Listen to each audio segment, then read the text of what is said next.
السلام علیکم۔ دو ننھے مجاہدین کا ابو جہل کو قتل کرنا۔ بسم اللہ الرحمن الرحیم۔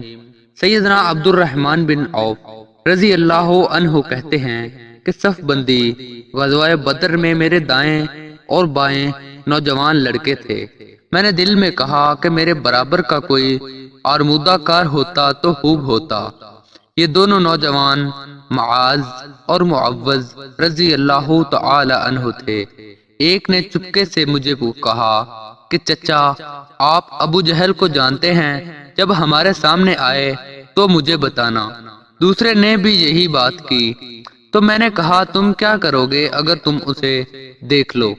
انہوں نے کہا ہم نے سنا ہے کہ وہ رسول اللہ صلی اللہ علیہ وآلہ وسلم کو گالیاں دیتا ہے۔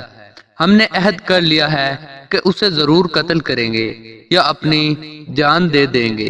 اتنے میں ابو جہل چکر لگاتا ہوا لشکر کے سامنے آیا۔ میں نے دونوں لڑکوں سے کہا دیکھو ابو جہل وہ ہے۔ یہ سنتے ہی وہ دونوں ایسے جپٹے جیسے شہباز کوے پر گرا کرتا ہے۔ دونوں نے اپنی اپنی تلواریں لیں اور اس کے پیٹ میں پونپ دیں۔ وہ گر پڑا، مرنے کے قریب تھا، جان توڑ رہا تھا کہ ابن مسعود رضی اللہ تعالی عنہ بھی وہاں پہنچ گئے۔ انہوں نے اس کی چھاتی پر پاؤں رکھ کر سر کاٹا اور داڑھی سے پکڑ کر سر اٹھا لیا، آپ صلی اللہ علیہ وآلہ وسلم کی خدمت میں پیش کیا۔